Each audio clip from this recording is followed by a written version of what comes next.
ओम शांति। 15 अगस्त 2024।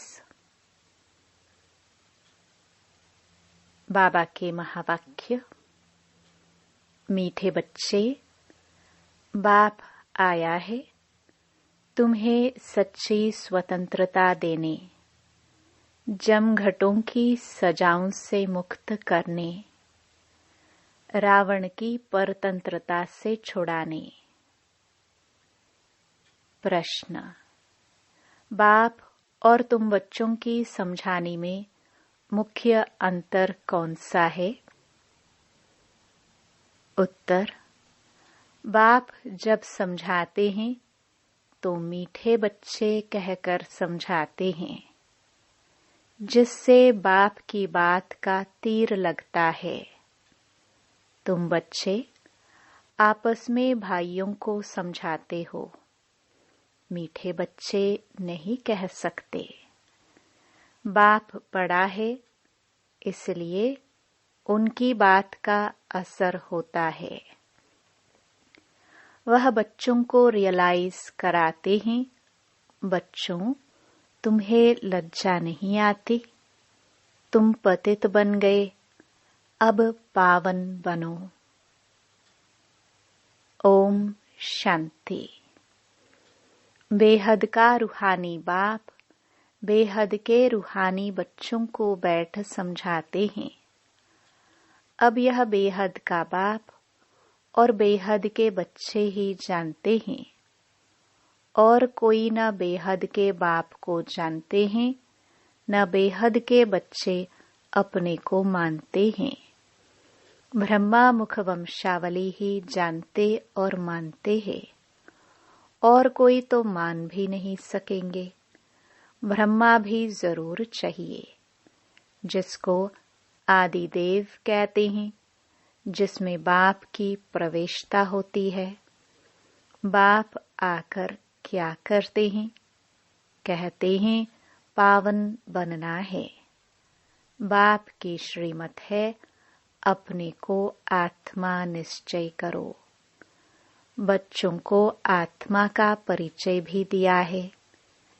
आत्मा भ्रकटी के बीच में निवास करती है। बाबा ने समझाया है, आत्मा अविनाशी है। इनका तख्त यह विनाशी शरीर है। यह बातें तुम जानते हो कि हम सब आत्माएं आपस में भाई भाई एक बाप के बच्चे हैं। ईश्वर सर्वव्यापी कहना यह भूल है। तुम अच्छी रीति समझाते हो। हर एक में 5 विकारों की प्रवेशता है, तो कई समझते हैं यह ठीक बोलते हैं। हम भाई भाई हैं, तो जरूर बाप से वर्षा मिलना चाहिए, परंतु यहाँ से बाहर निकलते हैं तो माया के तूफानों में चले जाते हैं। कोई विरले ठहरते हैं, सब जगह यह हाल होता है। कोई थोड़ा अच्छा समझते हैं तो जास्ती समझने की कोशिश करते हैं। अभी तुम सबको समझा सकते हो। अगर कोई जास्ती अटेंशन नहीं देते हैं तो कहेंगे यह पुराने भक्त नहीं है। इन बातों को तो समझने वाले ही समझे। कोई नहीं समझते हैं तो फिर समझा भी नहीं सकते हैं। तुम्हारे पास भी नंबरवार हैं। कोई अच्छा आदमी होता है तो उनको समझाने के लिए ऐसे अच्छे को भेजा जाता है, शायद कुछ समझ जाए। यह तो जानते हैं बड़े आदमी इतना जल्दी नहीं समझेंगे। हाँ, ओपिनियन देते हैं, इनकी समझानी बहुत अच्छी है। बाप का परिचय पूरा देते हैं, परंतु खुद को फुर्सत ही कहाँ है। तुम कहते हो बेहद के बाप को याद करो तो विकर्म विनाश हो। अभी तुम समझते हो बाप डायरेक्ट हम आत्माओं से बात करते हैं। डायरेक्ट सुनने से तीर अच्छा लगता है, वह बी के द्वारा सुनते हैं। यहाँ परमपिता परमात्मा ब्रह्मा द्वारा डायरेक्ट समझाते हैं, हे बच्चों, तुम बाप का कहना नहीं मानते हो। तुम सब तो कोई को ऐसे नहीं कह सकेंगे ना। वहाँ तो बाप नहीं है, यहाँ बाप बैठे हैं, बाप बात करते हैं। बच्चे, तुम बाप की भी नहीं मानेंगे। अज्ञान काल में भी बाप की समझानी और भाई की समझानी में फर्क पड़ता है। भाई का इतना असर नहीं पड़ेगा जितना बाप का असर पड़ेगा। बाप फिर भी बड़ा हुआ ना, तो डर रहेगा। तुमको भी बाप समझाते हैं, मुझ अपने बाप को याद करो। तुमको शर्म नहीं आती? तुम घड़ी घड़ी मुझे भूल जाते हो। बाप डायरेक्ट कहते हैं तो वह असर जल्दी पड़ता है। अरे, बाप का कहना नहीं मानते हो? बेहद का बाप कहते हैं यह जन्म निर्विकारी बनो, तो 21 जन्म निर्विकारी बन पवित्र दुनिया का मालिक बनेंगे। यह नहीं मानते हो। बाप के कहने का तीर कड़ा लगता है, फर्क तो रहता है। ऐसे भी नहीं है कि सदैव नए नए से बाबा मिलते रहेंगे। उल्टे सुल्टे प्रश्न करते हैं, बुद्धि में नहीं बैठता, क्योंकि यह है बिल्कुल नई बात। गीता में श्री कृष्ण का नाम लिख दिया है, वह तो हो नहीं सकता।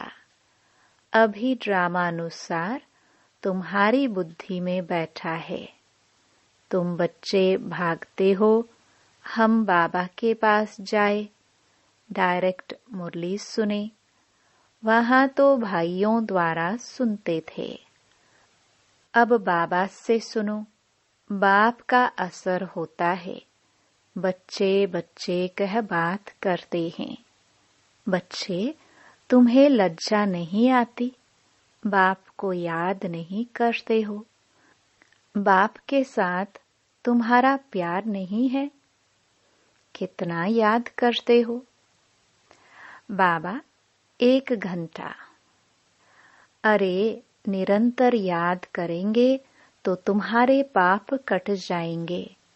जन्म जन्मांतर के पापों का बोझा सिर पर है। बाप सम्मुख समझाते हैं, तुमने बाप की कितनी ग्लानि की है। तुम्हारे ऊपर तो केस चलना चाहिए। अखबार में कोई के लिए ग्लानि लिखते हैं तो उस पर केस करते हैं ना। अब बाप स्मृति दिलाते हैं, तुम क्या क्या करते थे। बाप समझाते हैं, ड्रामानुसार रावण के संग में यह हुआ है। अब भक्ति मार्ग सब पूरा हुआ, पास्ट हो गया। बीच में कोई रोकने वाला तो होता नहीं। दिन प्रतिदिन उतरते उतरते तमो प्रधान बुद्धि बुद्धू हो जाते हैं। जिसकी पूजा करते हैं उनको ठिक्कर भित्तर में कह देते हैं। इसको कहा जाता है बेहद की बेसमझी, बेहद के बच्चों की बेहद की बेसमझी। एक तरफ शिव बाबा की पूजा करते हैं, दूसरे तरफ उस बाप को ही सर्वव्यापी कहते हैं। अभी तुमको स्मृति आई है इतनी बेसमझी की जो बाप की ग्लानि कर दी है। अब तुम बच्चों ने समझा है तो अब पुरुषार्थ कर रहे हो बेगर टू प्रिंस बनने का। श्री कृष्ण सतयुग का प्रिंस, उनके लिए फिर कहते 16,108 रानियां थी, बच्चे थे। अभी तुमको तो लज्जा आएगी। कोई पाप करते हैं तो भगवान के आगे कान पकड़कर कहते हैं, हे भगवान, बड़ी भूल हुई, रहम करो, क्षमा करो, तुमने कितनी बड़ी भूल की है। बाप समझाते हैं, ड्रामा में ऐसा है, जब ऐसे बनो तब तो मैं आऊं। अब बाप कहते हैं, तुमको सब धर्म वालों का कल्याण करना है। बाप जो सबकी सद्गति करते हैं, उनके लिए सब धर्म वाले कह देते हैं, सर्वव्यापी है। यह कहाँ से सीखे? भगवानुवाच, मैं सर्वव्यापी नहीं हूँ। तुम्हारे कारण औरों का भी ऐसा हाल हो गया है। पुकारते हैं, हे पतित पावन, परंतु समझते नहीं हैं। हम जब पहले पहले घर से आए तो पतित थे क्या? देह अभिमानी बनने के कारण पतित बने। कोई भी धर्म वाला आए, उनसे पूछना है, परमपिता परमात्मा का तुमको परिचय है? वह कौन है? कहाँ निवास करते हैं? तो कहेंगे ऊपर में, या कहेंगे सर्वव्यापी है। बाप कहते हैं, तुम्हारे खातिर सारी दुनिया चट खाते में आ गई है। निमित्त तुम बने हो। सबको समझाना पड़ता है। भल ड्रामानुसार होता है, परंतु तुम पतित तो बन गए ना। सभी पापात्माएं हैं, अब पुण्य आत्मा बनने के लिए पुकारते हैं। सब धर्म वालों को मुक्ति धाम घर में जाना है, वहाँ पवित्र हैं। यह भी ड्रामा बना हुआ है, जो बाप आकर समझाते हैं। यह ज्ञान सब धर्मों के लिए है। बाबा के पास समाचार आया था। किसी आचार्य ने कहा, आप सबको आत्मा में परमात्मा समझ नमस्कार करता हूँ। अब इतने सब परमात्मा है क्या? कुछ भी समझ नहीं। जिन्होंने भक्ति जास्ती की है, वह ठहरते नहीं हैं। सेंटर्स में भी कोई कितना समय ठहरते हैं। इससे समझना चाहिए कि भक्ति कम की है, इसलिए ठहरते नहीं हैं। फिर भी जाएंगे कहाँ? दूसरी कोई हट्टी तो है नहीं। ऐसी क्या युक्ति रचे जो मनुष्य जल्दी समझ ले? अभी तो सबको पैगाम देना है। यह कहना है कि बाप को याद करो। तुम ही पूरा याद नहीं कर सकते हो, तो तुम्हारा तीर कैसे लगेगा? इसलिए बाबा कहते हैं, चार्ट रखो। मुख्य बात है ही पावन बनने की। जितना पावन बनेंगे, उतना नॉलेज धारण होगी, खुशी भी होगी। बच्चों को तो बहुत खुशी होनी चाहिए। हम सबका उद्धार करें। बाप ही आकर सद्गति करते हैं। बाप को तो गम और खुशी की बात ही नहीं। यह ड्रामा बना हुआ है। तुमको तो कोई गम नहीं होना चाहिए। बाप मिला है और क्या, सिर्फ बाप की मत पर चलना है। यह समझानी भी अब मिलती है, सतयुग में नहीं मिलेगी। वहाँ तो ज्ञान की बात ही नहीं। यहाँ तुमको बेहद का बाप मिला है तो तुमको स्वर्ग से भी जास्ती खुशी होनी चाहिए।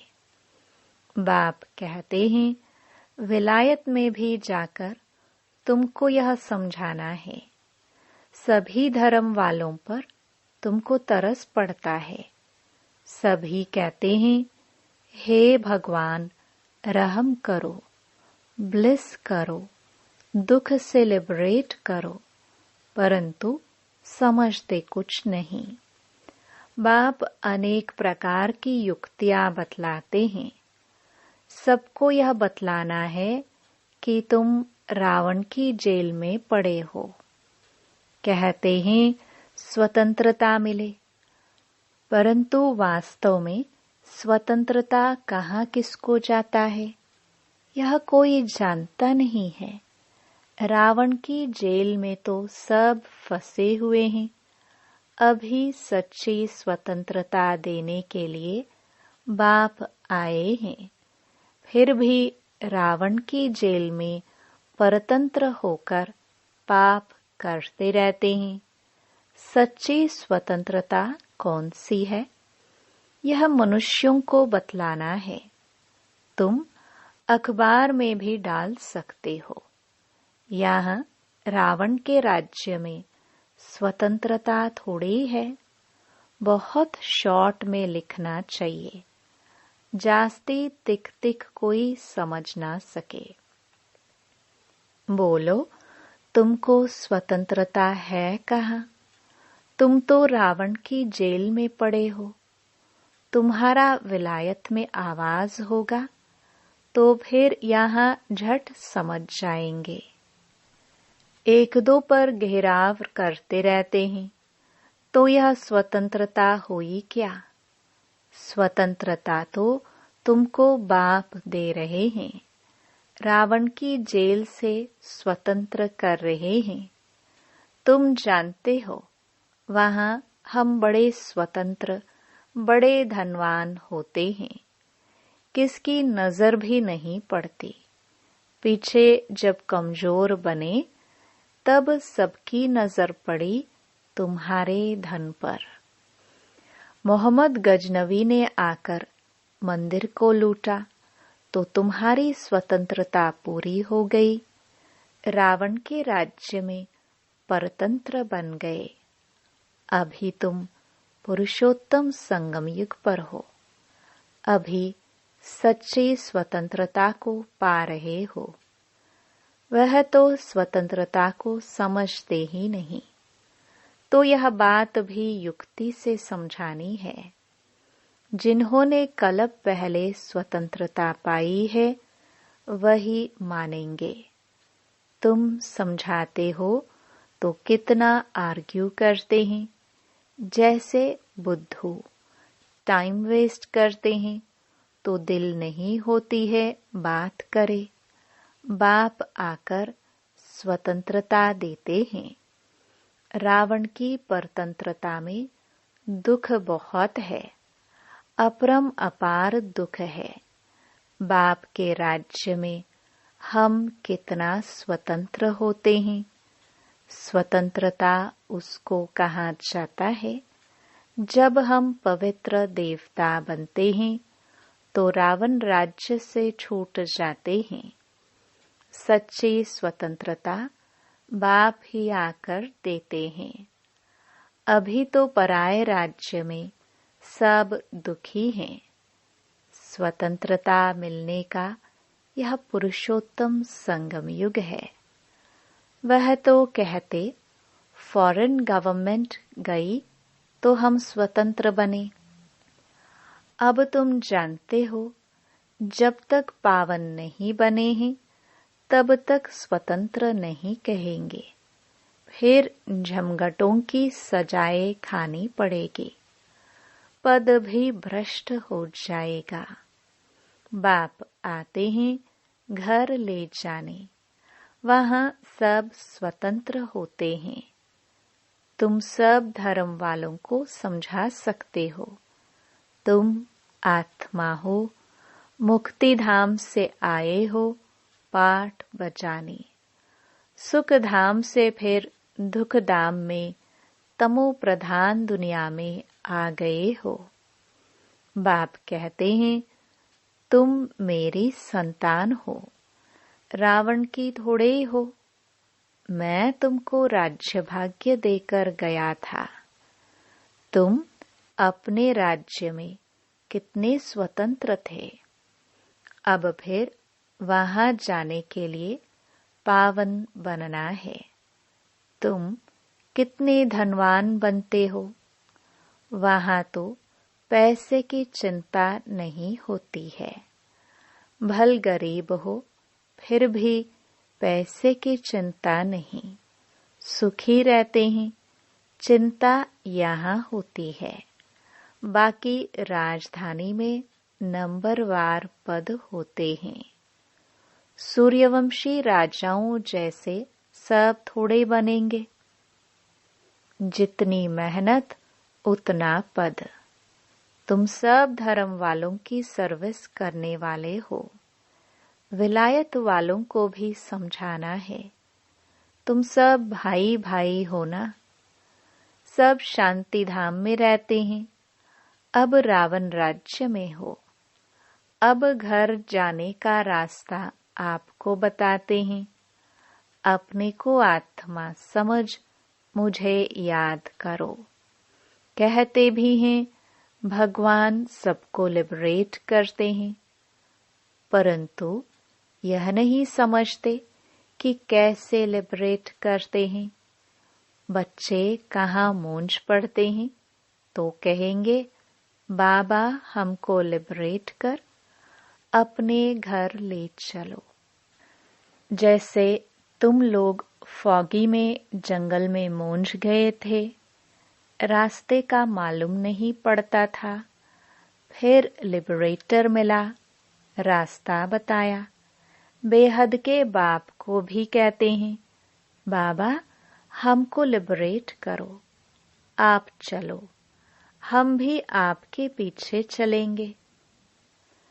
सिवाय बाप के और कोई रास्ता नहीं बताते हैं। कितने शास्त्र पढ़ते थे, तीर्थों पर धक्के खाते थे, परंतु भगवान को नहीं जानते तो ढूंढेंगे फिर कहाँ से। सर्वव्यापी है फिर मिलेंगे कैसे। कितना अज्ञान अंधियारे में है। सर्व का सद्गति दाता एक बाप है, वही आकर तुम बच्चों को अज्ञान अंधेरे से निकालते हैं। अच्छा, मीठे मीठे सिखिलदे बच्चों प्रति मात पिता बाप दादा का याद प्यार और गुड मॉर्निंग। रूहानी बाप की रूहानी बच्चों को नमस्ते। धारणा के लिए मुख्य सार। पहला, एक बाप मिला है, इसलिए किसी भी बात का गम चिंता नहीं करना है। उनकी मत पर चलकर बेहद का समझदार बन खुशी खुशी सबका उद्धार करने के निमित्त बनना है। दूसरा, जमघटों की सजाओं से बचने व सच्ची स्वतंत्रता पाने के लिए पावन जरूर बनना है। नॉलेज सोर्स ऑफ इनकम है, इसे धारण कर धनवान बनना है। वरदान, नॉलेज की लाइट माइट से रॉन्ग को राइट में परिवर्तन करने वाले ज्ञानी तो आत्मा भव। कहा जाता है नॉलेज इज लाइट माइट।